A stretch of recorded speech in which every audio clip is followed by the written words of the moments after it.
Have you ever felt like you were doing everything right, but you were still staying in the exact same place? We are told from the day we are born that hard work is the only key to a better life. We are told that if we just sweat a little more and sacrifice a little more, we will eventually find our dreams. But what if I told you that this very belief is why you are still struggling? What if the secret to the life you want is not about doing more, but about doing something that 99% of people completely ignore? Today, I want to tell you the story of a young man named Roki. He was the hardest worker in his village, but he was also the most frustrated. His journey will show you a simple strategy that can change your life forever. Roki was 24 years old.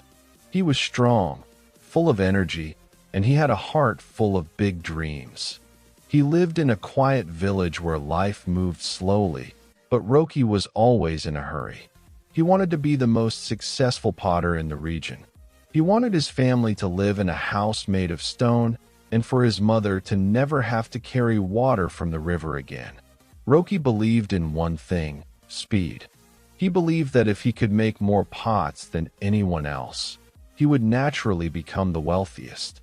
Every morning, before the sun even touched the mountain tops, Roki was at his wheel. While the other villagers were still sleeping or enjoying their morning tea, the sound of Roki's wheel spinning was the only thing you could hear in the valley. He worked with a fierce intensity. He barely spoke to his friends. He skipped festivals. He even stopped looking at the beautiful sunsets that turned the village sky into a painting of gold and purple. To Roki, every minute not spent working was a minute wasted. He was a machine made of bone and muscle, pushing himself to the absolute limit every single day. The village had an annual market where traders from the big city came to buy pottery. This was the day Roki had been preparing for all year. He had worked 15 hours a day for months. His back was constantly aching, and his hands were covered in dry, cracked skin from the clay. He had produced over 500 pots, a number no one else in the village could even imagine. When the market day arrived, Roki lined up his hundreds of pots. He looked at them with pride. They were many, and they were ready. But as the day went on, something strange happened. The city traders walked past Roki's massive collection. They looked at the pots, touched a few, and then kept walking. Instead, they gathered around the stall of an old man who sat at the end of the road. This old man only had 10 pots on his table. Just 10. Roki watched in silence as the traders paid 5 times the price for one of the old man's pots than Roki was asking for his entire set. By the end of the day, Roki had sold only a handful of his work. He went home with a heavy heart and a cart full of unsold clay. He was devastated. He thought, I worked harder than everyone. I slept less than everyone. Why am I failing while that old man, who only works a few hours a day, is succeeding? The frustration turned into a deep sadness. Roki felt like a failure. He began to work even harder the next week, sleeping only 4 hours a night, trying to make even more pots to make up for the loss. But the harder he worked, the more tired he became. And the more tired he became, the more mistakes he made. His pots started to crack in the kiln. His hands began to shake. He was burning out, and he was losing his soul. One evening, as Roki sat on the ground, exhausted and defeated, the old potter walked by. The old man looked at Roki's tired eyes and his trembling hands. He didn't say anything at first. He just sat down on a wooden bench nearby and watched the moon rise. Roki couldn't stay silent. Master, he said, his voice cracking, I do not understand. I work every hour of the day. I have given my life to this craft. I sweat, I bleed, and I push myself more than anyone else. Yet, my pots are rejected, and my life is not changing. What am I doing wrong? The old man looked at Roki and smiled gently. Roki, he said, you are working very hard at spinning the wheel, but you are ignoring the clay. He stood up, and walked over to Roki's pile of clay. He picked up a handful and showed it to him. You spend all your time spinning, but you do not spend any time preparing. This clay is full of tiny stones and air bubbles. No matter how fast you spin that wheel, a pot made from bad clay will always be weak. The old man then shared the secret.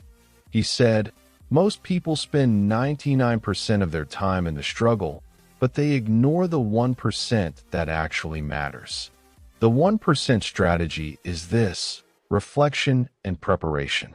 I spend most of my day sitting in silence, cleaning my clay, and thinking about the shape I want to create. I only spend 1 hour at the wheel. Because my preparation is perfect, my work is effortless. You are using your strength to fight the clay. I use my mind to let the clay shape itself. Roki sat in silence for a long time. He realized that he had been so busy being busy that he had forgotten to be effective. He had been running as fast as he could, but he was running in the wrong direction.